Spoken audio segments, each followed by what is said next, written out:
Hey everybody, how y'all doing? Today is Wednesday, October 5th, 2022, and this is Ben Capozzi with Broad Shoulders Farm in beautiful Halifax County, Virginia, USDA Grow Zone 7, 7B, right on the cusp of 8. I'm in the Rooster run right now, and I just want to do a very quick update on some treescaping work that I did in here. So I'll flip the camera around and I'll show you what I did to their mulberry tree. Okay, so if you're into that, stick around. Hey buddies. All right, so I just fed the lads a little late in the day, but they have been fed, and some of them already moving up to roost. Hi, buddy. But I have some big changes in store, certainly at least conceptually, for the lads, and I've been cleaning up in here, just gathering junk that was either long past due for leaving, or stuff that got ruined during the storm. But last week, and this was in my Instagram story, but last week I rented a pole saw chainsaw from the local rental place, and I came in here and I took out a ton of material from this mulberry. This big mulberry unfortunately has a condition called witch's broom, which let's just say it's a pathogen, or it's an infection, but it's beyond my ability to treat, but I still wanted to clear out some dead stuff, and a lot of what came down is dead. And the witch's broom makes the tree have growth like that, where you get all these nodes. It looks like something out of John Carpenter's The Thing. You have all these nodes that come out, and it really reduces the tree's ability to produce fruit. This tree is probably 40 feet tall, and I've only ever gotten like a handful of mulberries from it. I mean, literally a handful. This year, I don't know that I even got that. And you can see some of the lads like roosting up in there, which is fine. But when the branches were a lot lower, I had them roosting lower, and some of the lads I would find outside in the morning. And I don't think they're jumping the 6-foot fence. I think they were up there, and on their way down, they either didn't aim correctly, or they just wanted to be out.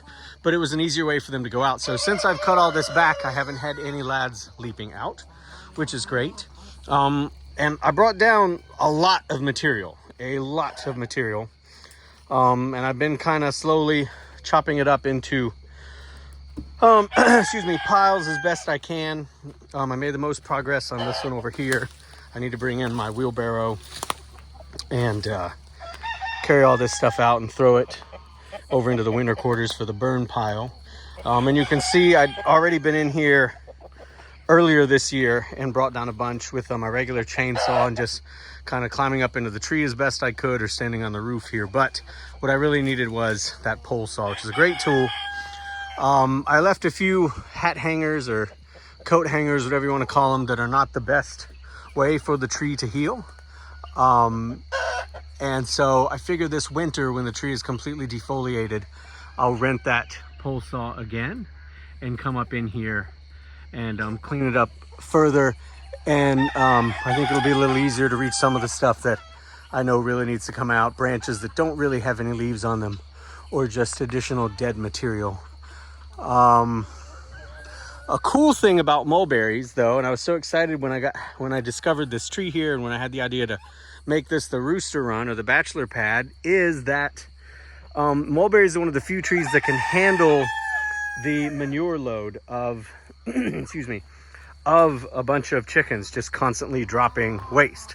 Mulberries in that respect are maybe similar to willows, but so it was a real blessing that the lads can't really kill this tree the way that they can, say, an apple. And this crab apple on the other side here that they insist on roosting in is, I'm afraid, on its way out. I'm probably going to need to collect some scion wood this winter, just in case it dies here in the next year or so. I need to regraft it, because this was one of the original trees that was here. But I did cut out some of the dead wood in it, and where the two trees had come together, there was really a lot of diseased material just from lack of sunlight. So I cleared a lot of that out, but the tree has really a brand new shape now. Excuse me, much more light and air. It still provides a lot of shade for the lads when it needs to, but I need to work on some new houses for them. That house wound up being a dud. They hardly ever go in it. And as you saw in the video I posted about the new cattle panel chicken house for the retirement run hens, I really like the form factor of that a lot better. So I'm probably going to cannibalize that one for parts. Farewell, crappy house, we hardly knew ye, and put up something different, another cattle panel structure. Most of the lads sleep up in here. I can't help that. A good portion of them do sleep in this former duck house that I put a roost in for them. And that was a great form factor at the time. It's not the best for what I want here now. I really want to do another couple of the cattle panel chicken coops. Good job, buddy. Very impressive. So that's what's coming up next. I'll just continue to work on getting this cleaned up. Hi guys, there is Lamar on the right. He's a oh gosh, what's that breed that everybody says is like the Labradors of the chicken world? Orpington. He's a blue Orpington.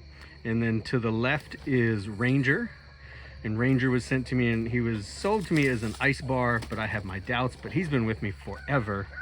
And then to the left of them is an Appenzeller Spitzhauben that I was given as a freebie chick. I can't quite tell if his foot is weird. If he's got a weird toe, it's crooked toe.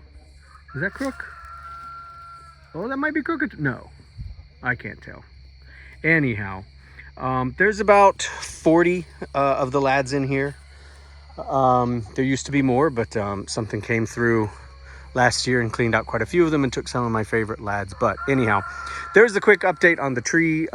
If you follow along on Instagram, you know that I got 6 new mulberry varieties that I'm adding to the farm, and at least one of them is gonna go in here, probably 2 of them, maybe even 3. So the lads will have more snacks and more changes in here to come, but that's where we are right now, just getting so much of these branches out of here. And some that literally hung down like on this side of the fence quite low. You could jump up and climb in here. So that's all taken care of now.